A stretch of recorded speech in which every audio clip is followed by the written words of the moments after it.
Today on the breakdown, what happens when one of the best, if not the best, live cash game player in the world goes up against a famous Hollywood actress for hundreds of thousands of dollars? What happens? Is there a plot? Is this one of those Hollywood screenwriters couldn't have written this? This is so ridiculous. No one would believe it if it was a movie. One of those things?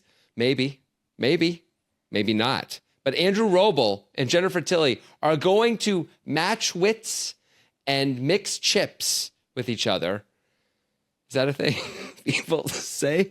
Mix chips? It might be. Maybe that's like not the chips you're thinking of. Maybe it's Doritos. Anyway, they're going to play a really big cash game pot from High Stakes Poker. Andrew Robl, I don't know for sure because I don't know everything about this hand, but there's a reasonable chance my man is going to end up in the blender having to figure some real tough stuff out for lots and lots of money, because that's how it goes down on the breakdown. And in fact, we are on the breakdown. And so, as I always like to say, on the breakdown with Grant Dennison and Jonathan Levy.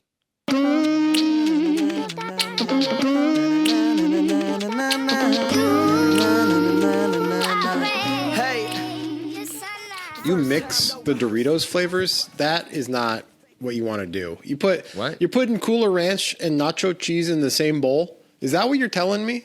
Well, first of all, no one is doing that.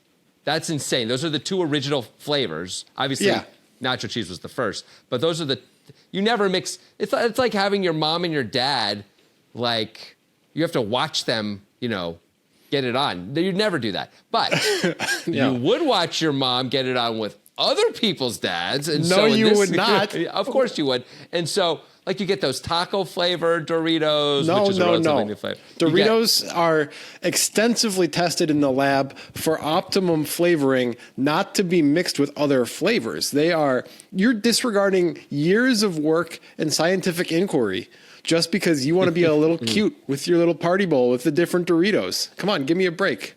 What if you reached for a Dorito and you were expecting nacho cheese and you got salsa verde? That would be like expecting cold gazpacho and drinking room temperature gazpacho. It burns your mouth. But the salsa verde thing is an unfair flavor to bring into this because no one likes Dorito salsa verde.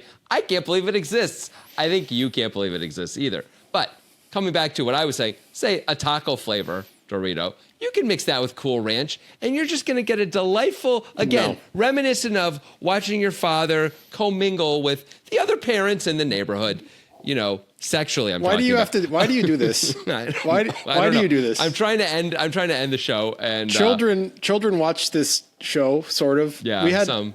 I mean, we know at least one 13-year-old 8 years ago listened to it. Really? Yeah, one of our coaching clients' kids would listen to it with him in the car. Oh, yeah, that's right. Right. Well, what can you do? It's good so that makes for an awkward car ride now that they have to think about what you just said. Everyone needs to learn about swingers at some point. It's important. It's an important part of American education that we are missing. We're bad at geography and we don't know enough about swingers. Tell me about it. Yeah. So, I'm just looking out for everyone. Anyway, I think Doritos are very good on their own, but you are just throwing away some delightful treats by not engaging in a cornucopia, if you will, of Dorito commingling sexual energy.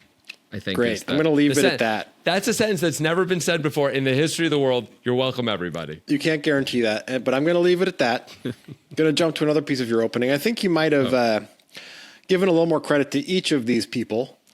With Jennifer Tilly being a famous Hollywood actress and Andrew Robl being maybe the best cash game player in the world. Robl himself has said he is nowhere near the best cash game player in the world on High Stakes Poker in an interview. He's like, some magazine called me the best player in the world. And I was like, that's nice of them to say, but I'm nowhere near as good as these other guys. I just know how to make a good game. Yep. And obviously he's good too. But well, if one could argue that being able to make a good game is one of the skills of being the best 5-game cash poker guy in the world. True. And that's true. Like, just because you play the best, but if you can't get into any of the big money stuff, and Andrew Robl gets to make $10 million more a year than you every year because of his combination of skills, there's at least an argument there. That's fair. But I hear what you're saying. It's the Dan Blazarian. It's the Dan Blazarian argument, right? Who claims to make all these millions of dollars in these private games, but couldn't beat the high stakes regulars no matter what. No one would ever say Dan Bilzerian is one of the best players in the world. So so I'm sort of cutting my own cloth there, if you will.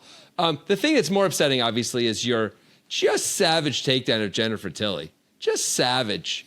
Like, have some respect. You think the correct moniker for her is famous Hollywood actress? Famous?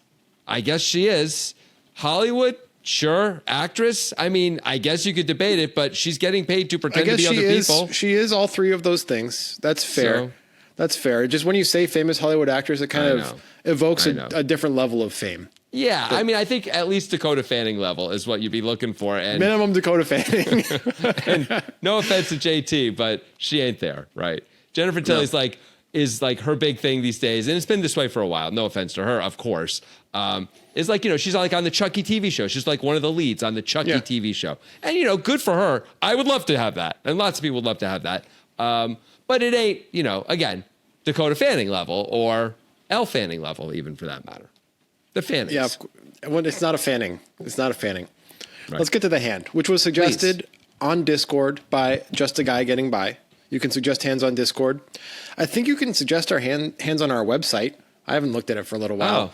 The website's really going to be ramping up this year. It's going to be the internet destination for all of the people. It's going to be the greatest internet destination of all time. It's 2pokerguys.com, the number 2pokerguys. That's also our Twitter handle, X handle, at 2pokerguys. So you can go to that place and you can actually be on one of our shows called Table Talk. You could submit a form.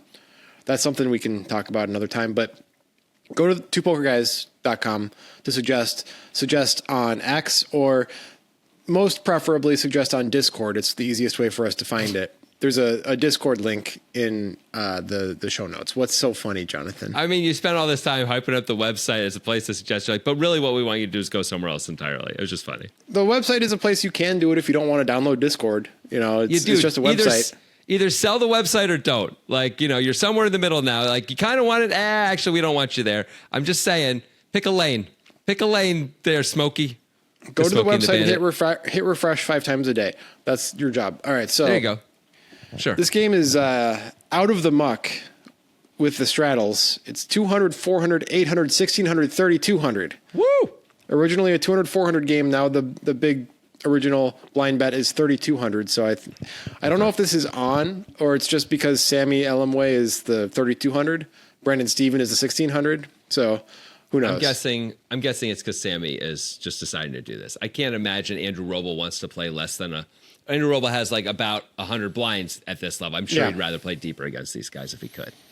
Yeah, that is like in the 5-5 game that I regularly play, which is a 1500 cap. There's always somebody in the first orbit or two of the day who's like, should we put on the $10 straddle? And I always say, let's wait and see if the game needs a straddle first, because I'd rather play deeper. Yeah. I'd rather play 300 blinds deep than 150 blinds deep if I can. You know, if they let us buy in deeper, sure, but they don't. Anyway. So we're on 3,200. Tilly's got about 100 straddles with 326K, and she's got the ladies, 2 queens, queen of spades, queen of diamonds. Cool. Opens to 10K. Seems like a good play. I got no qualms with it. Anything to say about the sizing? No. Okay. It folds to Robl, who is in the original $800 straddle. He's got 10-9 of diamonds. It's 9,200 to call, and the SPR is not amazing. Do you have any thoughts of folding here with Brandon Adams and Sameh Elamway behind him?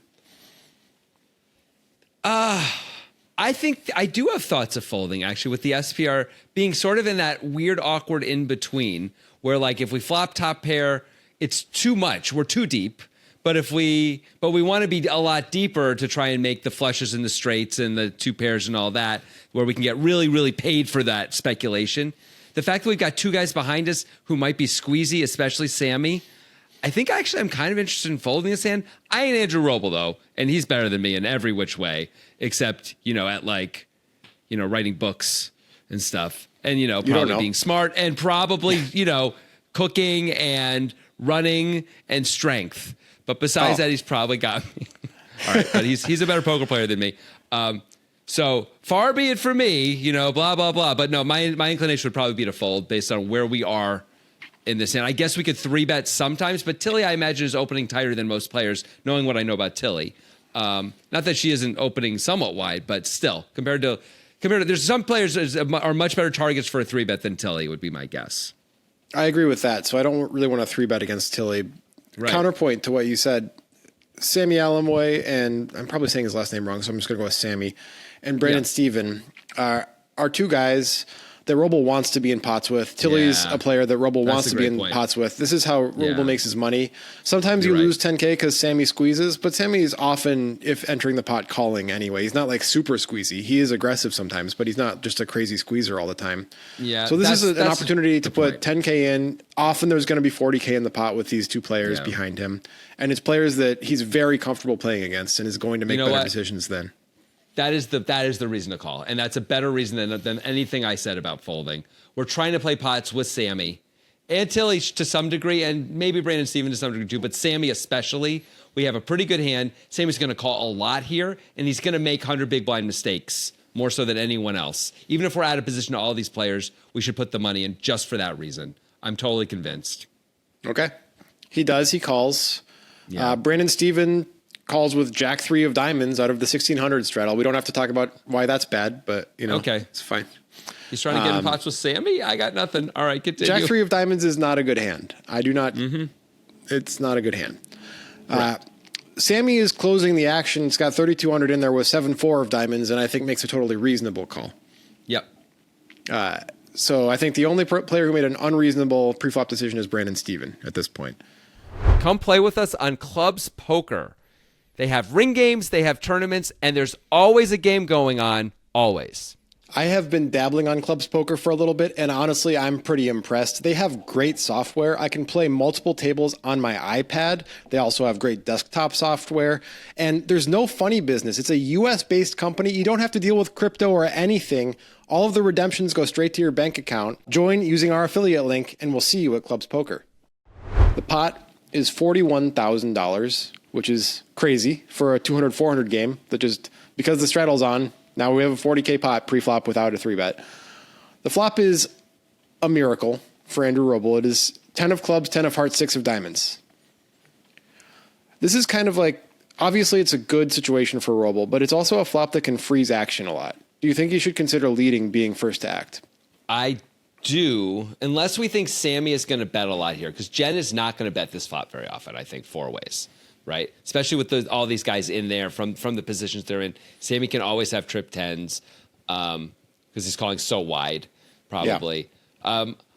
So unless we think Sammy's taking a lot of stabs, I like just leading right now. If Jen has an overpair, we can just trap her overpair in here and go bet, right? Yeah, so I think a lead is mostly good and something I would probably do unless Sammy's betting. What do you think? Yeah, I mean, from all the exploitative vantage points, I understand that. I think it's a tough board to lead into 3 opponents as not the preflop aggressor from a theory perspective, though, because it's so dry. Like, well, 8, I guess 9.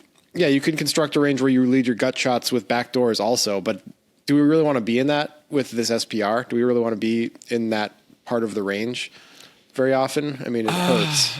Unless we think everyone's folding, but I think we don't really need to worry about constructing ranges against these opponents, constructing balanced ranges or anything like that. Like you're saying, like, let's just be exploitative and not worry about it. Like, sure, if we're playing Feder Holtz or someone like that, we have to really think about this stuff. I don't think we do with these guys. So let's not. I agree. I wanted to touch on the theory point of it too, to explain why one might not want to do it. I mean, I think we could lead sometimes with, it would have to be like backdoor flush and the gutter, right? That's the only thing we'd be leading with as the bluff. And we have a few of those, but not too many. I don't even know if are we calling 7-9 of diamonds or 7-9 of whatever, pre-flop and the non-connected one gappers? Maybe Queen I Jack. don't know. Maybe Queen Jack with the backdoor. Maybe. It's the whole thing is I think mostly we're not really betting those things when we're 4 ways and we're first to act, though, with Sammy and Brandon Steven, who absolutely can have trip 10s a lot, and they just hold on anyway and are kind of crazy, especially Sammy, right? I think we're mostly, I think for being game theory optimal here, we're probably just checking our range mostly, right? But against these guys, I like the bet. Okay. Well, he doesn't bet. What does he do? So, okay. It checks to Tilly, who does bet. And I think that's reasonable. I mean, somebody could have a 10, but Sameh and Brandon are definitely calling with gut shots and sixes and pocket pairs. Robl might find folds with those types of hands because of the two players behind him. I'm not sure. And because he's, thinking a little bit about these spots more than these other players probably. But I think it's reasonable to bet here is Tilly. It's just you don't really expect to ever be able to get 3 streets. You just got to kind of pick which 2 streets you're going to try to get. Maybe against Sameh, if Sammy's going to be super stationary, he's a guy we might be able to get 3 streets against. Also, maybe we get to induce some stuff by betting right now and Sameh loses his mind, and we're going to have to hold on against Sameh a lot because he's crazy, right? I guess so. That's a risky proposition, but yeah. I agree. But that's the guy. Like if we get check raised by Robl or Brandon Steven, I think we can be like, this is not good. This is very bad. It's a very strong check raise from Robl, especially with 2 guys behind him. But even Brandon Steven, it's a pretty strong check raise there when we're betting into this many players, right? I think we are supposed to bet. Let's find out where we're at a little bit. Let's find out right now. That's not what I mean. Let's define some ranges a little bit. Let's clean up some equity. Let's get value. There's all these good things that can happen. We'll learn a lot, right? Like if multiple people call, we're not very interested in making more bets. If one person calls, depending on, we're probably going to bet again at some point, like you're saying, trying to get a second street. Being in position is nice. We can check back the turn if we want. I'm going to be very opponent dependent with my bets and checks here because this is not a board that I rate to like in Tilly's position here. What are we betting besides trips and overpairs and maybe pocket nines? Nothing. I don't think we're betting. I don't even know if we're betting pocket nines, honestly, even though pocket nines plays the same as jacks here. So I guess we can bet pocket nines and maybe even pocket eights for the same reason. Admittedly, there's just pocket nines that's ahead of us with eights. That's, otherwise it's the same thing. But so maybe you're right. We can bet nines and maybe eights.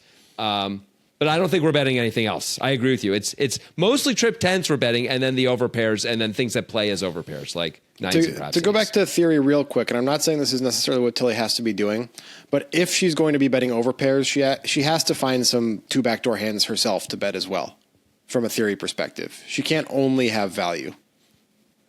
In theory, that's true, but I think in practice, it's not. Except against the very, very best players. That's just not the case when we're four-handed and you're betting into everyone as the original preflop raiser. We can be pretty thick for value here, I think. But I certainly agree with you. If we're playing against the Wizards and we only bet with our strong hands, we are screwed. They're going to always be able to read everything, right? We check back. I guess we probably have to check a lot more if we're up against the Wizards, right? Because we don't have enough value. We just check. We check our trips sometimes. We check our overpairs sometimes. We bet those sometimes too, but we probably have a lot more mixture with those things. And this is just a board we check and don't think about betting much, no matter what we have. I think that's probably right, unless there's we could call down, but that sucks. Yeah. It really does suck. She bets. I think it's fine. I think checking would have been a fine decision as well. I don't imagine she's betting the ace jack of hearts, but from a theory perspective, she's supposed to have some hands like that. I mean, I think betting, I think checking, I like betting queens especially here. Like checking is better for aces and maybe kings where we have less cards to deal with that are problematic also. Yeah, that's true. That's true. And you touched on that Robl check raising would look super strong here. Robl is aware of that and calls. It's right. Because it is hard to imagine, Tilly plays pretty cautiously for the most part. It's hard to imagine her calling with an overpair of Robl check raises. I think she's probably just dumping it. Usually. I mean, it's so strong. He has to have it. It's so hard for him not to have it.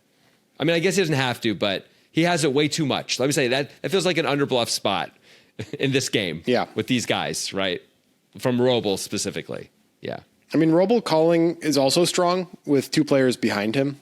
He might not have 6-7 suited here. He might just dump it with the 2 players behind him, thinking Tilly bet. So Tilly probably has 6-7 beat, and there's 2 players behind me who could have a 10.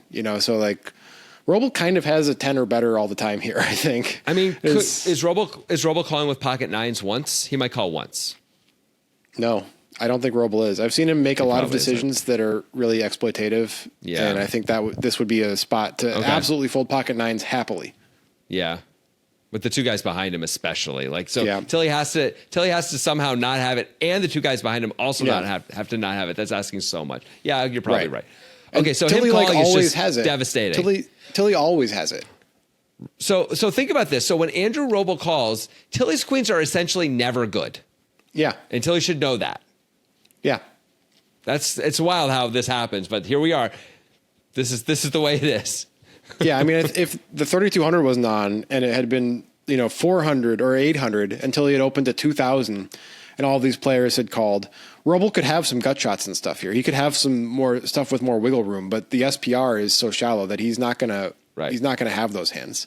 Right. So, like the SPR plus the situation, he pretty much always has it. Yeah, queens are pretty dead right here, which is interesting already.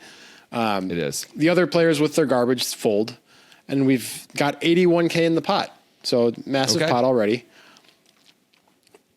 Are you ready for this turn card? Are you ready for this turn card, ready. Jonathan? I'm completely ready. It's the queen ready. of clubs. It's the queen of clubs. The hot streak that Jennifer Tilly has been on since birth continues, and she hits the queen of clubs. Nice. Yeah. So she now has queens full. Robl needs a 10 in order to win. Otherwise, he loses. What do you want to do as Robl here? I want to lead a lot. Because you want to make sure that aces and kings stick around, maybe even jacks. I want to force. I mean, I think that ace and if we're up against Stephen Chidwick, I probably have to check and just go for one more street of value because I assume I can only get one more street, and if I lead, I might lose him. But I think against Jennifer Tilly, I think she's probably just going to hold on with her aces and kings here, and I'm sure they're going to check back. So I feel like I just have to lead as Robl. I agree with that analysis, and that's what he does. Goes half pot, 40K into 81K. Yeah. Now, as Tilly, this is an interesting spot, right? Like we have effectively the nuts. If Robl has quads, so be it. He's getting paid. We started with 100 blinds. It doesn't matter. Whatever. He never has quads. He's we 3-betting hundreds tens of millions so of dollars. Yeah. He's 3-betting tens so much. Yeah. So let's assume for a second that we can put it together and think that Robl often has a 10, which seems pretty likely, Yeah. Although Robl is kind of counting on Tilly not being able to put that together, but let's forget that for a second and say that we can put that together. Okay. What's the best way to play against a 10, against Andrew Robl?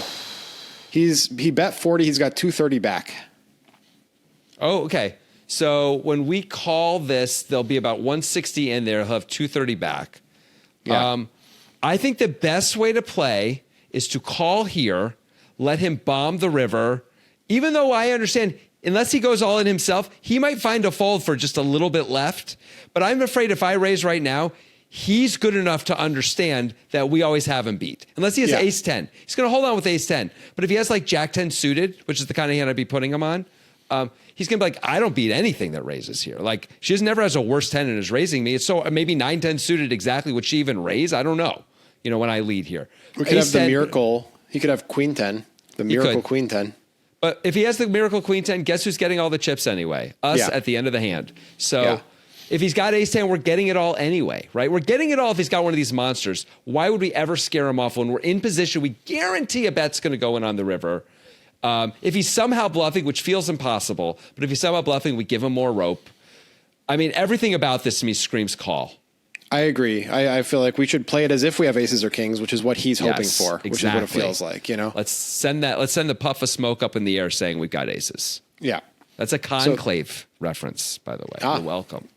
I thought, I thought you were doing smoke signals like Native American I understand. stuff. That's why I clarified, because I thought it would be seen that way, but actually it's conclave. Is that a good movie? No, it's fine. Yeah, that's too bad. I was kind of interested in seeing that. It is severely overrated, is what it actually is. It's perfectly fine, but it's severely overrated. What? You know what else is severely overrated? Real quick, Juror number 2. Severely overrated. No, really? Yeah. Oh, I'm excited to see that. That's sad to me. Here's another one that's overrated since we're doing this. Nosferatu? No. Sorry. I know some people really like it, but dude, it is slow as hell. All right, back to the poker. Okay. All right. So, Robl's got 10-9 of diamonds. Tilly's got queens. 10-10-6 queen. Miracle turn card for Tilly. Robl bet. Tilly calls. 161 in the pot. Robl's got 230K as the effective stack. The river is the 7 of spades. Never affects anything. Nobody's got pocket 7s. Nobody has 8-9. No. It's not a card that matters. Robl always has a 10, at least. Sometimes he has 6s full, I guess. Who knows? Yeah. All right. So as Robl, we're still in get called by aces or kings mode, right? Like that's the whole plan the whole way. So what size do we think Tilly's going to, what's the maximum size we think we can get called by Jennifer Tilly if she has aces or kings? Okay. I'm going into my Jennifer Tilly bank of hands that I've seen her play. See, I just specify what that bank was. And this is a very sexually charged episode. I know. What is going on today? It's all you. Weird. It's all you. Yeah, it is. Well, it's because you brought up that thing about the Doritos shouldn't be allowed to mix with each other. That is my fault. And that was, I could have gone a different way with that, but I went sexual. Anyway. I should have known. So I do think of her as being a bit of a station when she has a real hand. Yeah. Like she just closes her eyes and calls a lot. She doesn't love it. She hates it, but she kind of always ends up finding a call with the aces of the world here, I think, and the kings of the world. Since she called the turn, admittedly, sometimes she has pocket queens. Okay, but not. She has got aces and kings a lot more than she has queens from a combos point of view. Jacks are probably folding no matter what we do if we bet big here. I think we should bet. I'm wondering if we should just go all in and wonder if aces and queens are going to call us if we go all in because Jennifer Tilly's a bit of a station. That's my question. Should we bet like 55% of the pot or should we just overbet it and see if they're going to find a crazy call? What do you think? Yeah. The overbet is interesting. I think people fold to that more often than they used to. They do. I don't think it's as good as it once was. So I mean, we have to have a 10 when we do it. Against like a Tilly player profile, I kind of like using an even number to make it just feel rote, sort of. Oh, I like that. So I kind of like 100K, just 100 to 160. Just like it's four 25K chips. It's easy to put them in. You know. That's not bad. I wonder if we should be betting even less. Like. The other thing to do is basically make it so even if she suspects we have a 10, she feels completely forced to put the money in, you know, like 60K. Just in case. I don't see any world where she could ever fold for 60K with an overpair, right? Ever in a million years. By the way, in this case, if she has queens, we can get away cheaper too. Not that we're worried about that, but she has ace 10 or queens or something like that and she decides to raise, we can get away, which is kind of cool too. For less. So maybe it does a bunch of things for us all at the same time. It might also look like a blocking bet, which entices, again, the aces and kings just feel like they always have to call it, just automatic kind of a thing. Well, Robl agrees with that. He bet 60K. Oh, really? Oh, I did not know that. Oh, that's really cool. Okay. I got one right. He's got about 4 times that bet, which is, you know, in a pot of 161. So he's got about a pot size bet back. Well, not anymore, right? Yeah. Okay, about. Okay, if she calls, though. Okay, yeah. About a pot. You're right. A little bit less. Okay. So I think the move for her is to go all in, but because I don't think he's going to react differently to like 180K and 230K. I don't think just go for all of it. If we min click it or we go all in, he's going to have the same reaction. We might as well go for it. I would be sitting there as Tilly is like, he's just going to fold a 10 because I'm Jennifer Tilly, but I have to go for it. So I'm going to go for it. Maybe his queen 10 and I get super lucky, or his pocket sixes I get super lucky. Even pocket sixes should not love it, but I guess they can beat ace 10. Whatever. We're going to go. We have to go for it. We got to go for all of it. It's the only move here. She does. She goes for 230. Good. All in. Good. Okay. This is a nightmare for Andrew Robl. This is not what you wanted to happen. And it reminds me of spots that I've been in a lot of the time in poker when like I feel like I'm the superior player in the hand. I feel like I have a handle on what's going on, and I have a handle on like what I want to happen. And I'm thinking that she's going to have a binary decision between call and fold on the river. And then something changes, like they go all in and you're like, oh, this isn't how I wanted the hand to go. Correct. And I think Robl started wanting it to go a certain way because he goes into the tank, you know, like it feels like it's just a fold against Tilly. I mean, there's some players you can try to find a call against, but you can fold against good players too with this line. Like we called on a 10-10-6 board and then led twice, right? I mean, like we're pretty strong. So I agree. We have a 10 a lot. Players shouldn't be trying to get a 10 to fold, even though we should be folding a 10 because of that. But like a player trying to get a 10 to fold here feels like a little crazy. We're not folding ace 10 probably, right? Which we absolutely can have ace 10 suited here. I can't come up with a world where Jennifer Tilly has a worse hand than us when she goes all in here. I don't think she's ever bluffing ever. That's all we can beat is a bluff because Tilly is smart enough to know not to go all in with aces or kings here. For sure. And betting 60K is not going to entice her to jam, trying to get called by ace queen or something ridiculous like that. There's no way. She's got enough experience. She's good enough not to do any of that shit. She always has us, I think. Like, always. Yeah. It's just one of those spots unless she has where bluffs. Unless she has bluffs, but what are the bluffs? It's like, let's see, did the turn bring a flush draw? It did bring a second club. So if somehow she bet with the ace jack of clubs on the flop, which we didn't think she was going to do. Okay. But if somehow she bet with that, she would call the turn or raise the turn. Do we really think she'd jam the river? When was the last time? And now I've only seen so many Jennifer Tilly hands, I admit, even in the bank. But the Jennifer Tilly hand bank, to be clear. I know. I just feel like you keep bringing it up. So, but like, I don't know if I remember a time ever that she raised the river and didn't have it. Like, has she ever raised the river as a bluff? Maybe she has in one of these high stakes games. I don't ever remember it. This is a spot for the listeners to step up. Go on Discord, go on X, send us an email from the website. Show us it. Show us Jennifer Tilly raising the river as a bluff. That'd be cool. That'd be cool to see. I would like to see that. I'm not aware of it happening. I'm not aware of her even making really big bets on the river as bluffs very often. Like, I feel like she does that like with her draws on flops and turns for sure.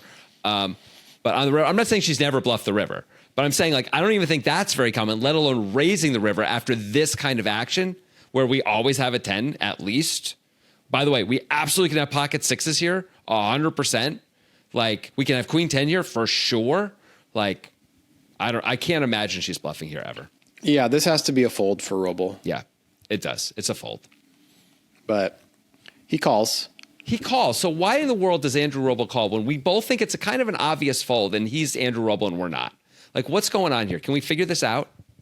I don't know, but he did later tweet in response to this hand being posted on X by PokerGo. This is one of my poker regrets from 2024. Could have found a fold on the river here. Oh, okay. Okay, so he just like maybe he thought about it in terms of like blinds and how much the pot was and how much there was left, and like, oh, I'm getting a good price, and we started with only 100 blinds, and if you start with only 100 blinds against really good players, you have trips, you probably just shouldn't fold because they can come up with like weird bluffs and they can do weird things, and I don't even know against a good player if you should ever call with this hand in this spot. I mean, we aren't even very high in our distribution, I don't think. Absolutely I think not. We're like at the bottom of our distribution. Maybe 10-8 suited is the one worst hand we ever have, right? Yeah. This is it's a strange thing because like if somehow I don't know that she's jamming ace 10, but when he bets 60K on the river, maybe she is jamming ace 10, maybe.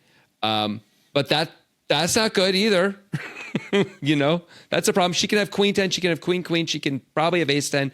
Maybe when we bet 60K, could she ever have king 10 in jam? I don't think so, but maybe, probably not, but maybe she can have pocket sixes. Like, we are in a world of hurt against her value, and it's hard to come up with any value hands that we ever beat, and it's hard to come up with any bluffs she'll ever have here because it's her. I'm glad he tweeted that this is a regret, because I can't see a world where we should ever call here. This feels like he just set 180K on fire and realized it, which happens. Look, we all make mistakes in poker. I make mistakes regularly in poker. I'm not saying by any means I don't make mistakes. I often will make a bet and I'm like, what did I just do? Like as my opponent is thinking, I'm like, that is absolutely wrong what I just did there, So I'm not saying like I don't screw up, but with me it's often this is a like big one. Post flop calls like on the flop or turn where I'm just like, I know that money should still be in my stack. Why did that money leave my hand? That was stupid. Like we played together on a table a few days ago with another friend of ours, and I was in a hand with that friend, and I bet the turn. He checked, and I bet the turn. And as I put the chips, as they left my hand, I was like, "This is definitely a check. This is such a clear check." And then he check raised me to 4 times my bet. And I started complaining out loud. I was like, boy, I really screwed this hand up, guys. Like, this is 100% a check. I got showdown value. I have draw value to improve. I don't know what I'm doing here with this bet. And then I had to fold. Turns out he had the nuts, and it worked out great for me. But that was not the point. It was a bad play by me. And this is just a bad play by Andrew, I guess. And, it happens. It's in some ways, it's great. It happens even to one of the better players in the world. Yeah. It's good to see. It brings warmth to the heart. And also, maybe this is good for people who play a lot and play very seriously. I feel like a lot of people think they kind of never make a mistake, are so sure they're like 100% nailing it. And I would say they're definitely not, first of all. If you think that, you're not working hard enough. You're not studying at all. You're not paying enough attention. You're not being introspective. But like everybody screws up. But when we interviewed Daniel Negreanu way back in the day, like in 2016 or whenever it was, and he came on our show, he was like, we were asking him questions about different hands. He's like, sometimes it's just a big mistake. Sometimes I just make mistakes. Yeah. And we appreciated him saying that even then. You know, it's like, oh, good. Yeah, it's just not going to stop. The spots are complicated, and we aren't solvers. We don't have that level of computerness in our brain. We're going to screw up a lot. We're also ruled by emotions and all these other things. There's a lot of data going on. We're going to screw up a lot, You could be fatigued. You're not always in like the perfect state to play poker, even when you feel like you're going to play well. It's not always that way. Sometimes you just don't have enough time either. Sometimes you and I will talk through a spot, and at the end of the conversation, we're both like, oh God, this is the answer. And we took us 25 minutes to get there, but you have mostly you've got like 35 seconds at a poker table. Of course you can take longer sometimes, but basically you've got like 30 seconds, right? To a minute max. So you just can't always get there in real time. And that's okay as long as you learn from it. But it's cool that he tweeted that. It is. I guess when it comes out publicly, he's like, ooh, that's a bad one, right? But good for Jen. Good for Jen. Make that money. Yeah, she needs it, of course. Music is my sunlight, and all I need is one mic, and I can show every single MC how it's done right. Every time I come by, I'm bound to leave them tongue-tied. I'm sipping on liquor, a quitter is what I'm not. We got one life, and I took a minor break, but I'm back to claim the throne. And gonna be traveling the globe, and still have time to make it home. And you gon' meet